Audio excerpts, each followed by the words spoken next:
நம்முடைய கலைஞர் அவர்கள் தான். அத்துணை திட்டங்கள் நிறைவேற்றி தந்தவர். பிச்சைக்கார மறுவாழ்வாக இருந்தாலும் சரி, திருநங்கைகளாக இருந்தாலும் சரி, மாட்டுத்திறனாக இருந்தாலும் சரி, பாட்டாளியாக இருந்தாலும், தொழிலாளியாக இருந்தாலும், மகளிராக இருந்தாலும் சரி, அத்தனை பேர் வாழ்க்கையிலும் அவர்கள் உரிமையை நிலைநாட்டியவர், ஏற்றங்காண செய்தவர், திட்டங்களை வடிவமைத்தவர் என்பதை நாம் எல்லாம் அறிவோம். இளைஞர்களுக்காக முதல் தலைமுறை பட்டதாரி திட்டம், கல்வி கடன் ரத்து, நம்முடைய நுழைவுத் தேர்வு ரத்து என்றெல்லாம் அவருடைய படிப்பிற்காகவும் முதலில் கணினி கல்வி வளர்ச்சி, இவ்வாறு அடுக்கிக் கொண்டே போகலாம். அவ்வளவு தமிழ்நாட்டில் இந்த ஒரு ஏற்றம் வந்துள்ளது, வளர்ச்சி வந்துள்ளது. அது காரணகர்த்தா கலைஞர். அவரை பற்றி இந்த மாதிரி இழிவாக பேசுவது வன்மையாக திமுக கழகம், திராவிட முன்னேற்ற கழகம் கண்டிக்கிறது. அவருடைய ஒரு கட்சி தலைவர் என்பது அவருடைய ஆதரவாளர்களோ இல்ல நிர்வாகிகளோ யாரையும் தவறாக பேசும்போது கண்டிக்கக்கூடியவர்களாக, தடுக்கக்கூடியவர்களாக இருக்க வேண்டும்.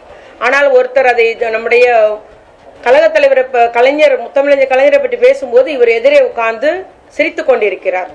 ஆக ஒரு தலைவனுக்கு உரிய பண்பு இல்லாத ஒரு தலைவன் என்ற முறையில் அவர் ஒரு வழிநடத்த தெரியாத நிலையில இருக்கிறார் என்பதை நான் கூற விரும்புகிறேன்.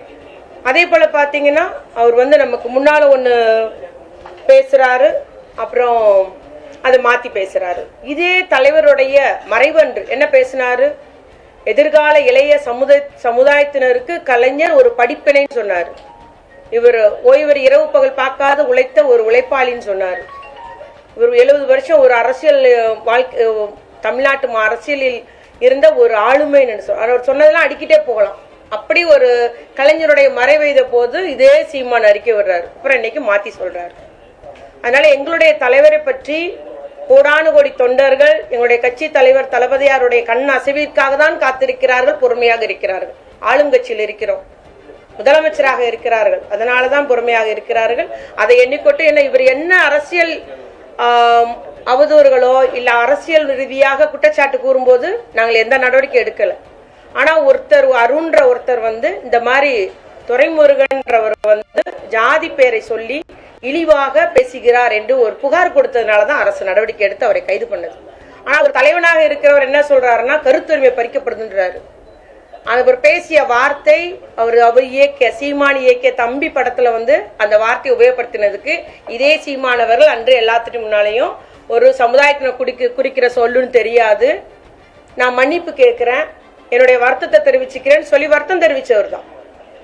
இனி இதுமேல் நடக்கான்னு வேற அன்னைக்கு சொன்னார். ஆனா மீண்டும் அதே வார்த்தையை இவர் வாயினாலையும் சொல்றாரு. இது நம்முடைய பட்டியல்ல 15வது ஜாதியாக அந்த சொல் இருப்பது கூட இவருக்கு தெரியாதல்ல, தெரியும். வாய்க்கு வந்ததை பேசிட்டு போறோன்றது நம்ம இதுல இருந்து தெரிய முடிகிறது.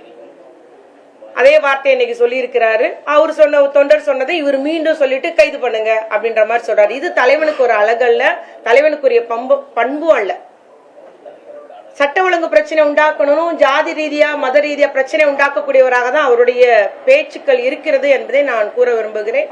ஏன்னா ஒரு முறை பேசியிருக்கிறாரு, நம்ம எல்லாம் தேவனுடைய பிள்ளைகள் நினைக்கிறோம், இந்த கிறிஸ்தவர்களையும் இஸ்லாமியர்களும். ஆனா அவர்கள் சாத்தானுடைய பிள்ளைகளாகி நீண்ட காலம் ஆகிவிட்டது அப்படின்னு சொல்றாரு ஒரு அறிக்கையில். இப்படி இஸ்லாமியர்களையும் கிறிஸ்தவர்களையும் பழி சொல்லி பேசுகிறார். ஒரு ஈரோடு இடைத்தேர்தல் என்ன பேசினார்னா, தூய்மை பணியாளர்லாம் தெலுங்குல இருந்து வந்தவங்க, அவங்க நம்ம தமிழ்நாட்டுக்காரர்களை கிடையாதுன்னு சொல்றாரு. ஆனா தமிழ் குடின்னு பேசுறவங்க எப்படி ஒரு ஜாதி பெயரை சொல்லி இழிவுபடுத்துறான்றத இந்த மாதிரி ஜாதி பெயராலும் மதத்தின் பெயராலும் சட்ட ஒழுங்கு பிரச்சனை உண்டாக்க வேண்டும் என்பதற்காகவே உரையாடி பேசி வருகிற சீமான் அவர்களை திராவிட முன்னேற்ற கழகம் வன்மையாக கண்டிக்கிறது. அதே மாதிரி பாத்தீங்கன்னா அவருடைய சொற்கள் முன்னும் பின்னாக இது ஒன்னே எடுத்துக்கலாம். நம்ம இந்த வார்த்தையை சொல்லி பேசினதா இருந்தாலும் சரி, கலைஞரை பற்றி பேசினதா இருந்தாலும் சரி, நிறைய தருணங்களை நம்ம பார்த்தோம்னா இன்னைக்கு ஒண்ணு பேசுறாரு, அடுத்த வருஷம் ஒண்ணு பேசுறாரு. அதனால அவருடைய மனநிலையை அவர் சோதிப்பது நல்லது அப்படின்றது என்னுடைய தாழ்மையான கருத்தை நான் கூறிக்கொள்ள விரும்புகிறேன். அது மாதிரி பேசுறது கைது பண்ணிடுவீங்களா? இது கருத்துரிமை தானே. சவுக்கு சங்கரை ஏன் கைது பண்ணீங்க, பெலிக்ஸ் ஏன் கைது பண்ணீங்கன்றாங்க. அதுல பெண் காவலர்களையும் உயர் அதிகாரிகளையும் தவறாக சித்தரிச்சு பேசுறாரு, தவறான முறையில இணைத்து பேசுகிறார். அதற்கு பெண் காவலர்கள் புகார் கொடுத்திருக்கிறாங்க. புகார் கொடுத்ததுனால அந்த கைது நடந்திருக்கு, அது வழக்கு நடக்குது, நீதிமன்றத்துல வழக்கு நடக்கு, நீதிமன்றம் பார்த்துட்டு இருக்கு. அதை அப்ப இவர் நியாயப்படுத்தி பேசுறாரா? இப்ப பெண் காவலர்களை தவறா சொன்ன இவர் ஏத்துக்கிறாரா? ஆகவே அந்த நேரத்துக்கு என்னன்னா வாய்க்கு வந்தது பேசுவோன்ற மாதிரி இவர் பேசிட்டு இருக்கிறாரு அப்படின்றதுதான் என்னுடைய கருத்து. அது மட்டும் இல்ல, திராவிட முன்னேற்ற கழக கருத்து நம்மளுடைய இதுக்கு சப்போர்ட்டா கருத்துரிமை பறிக்கப்படுதுன்னு உடனே பேசுறாரு.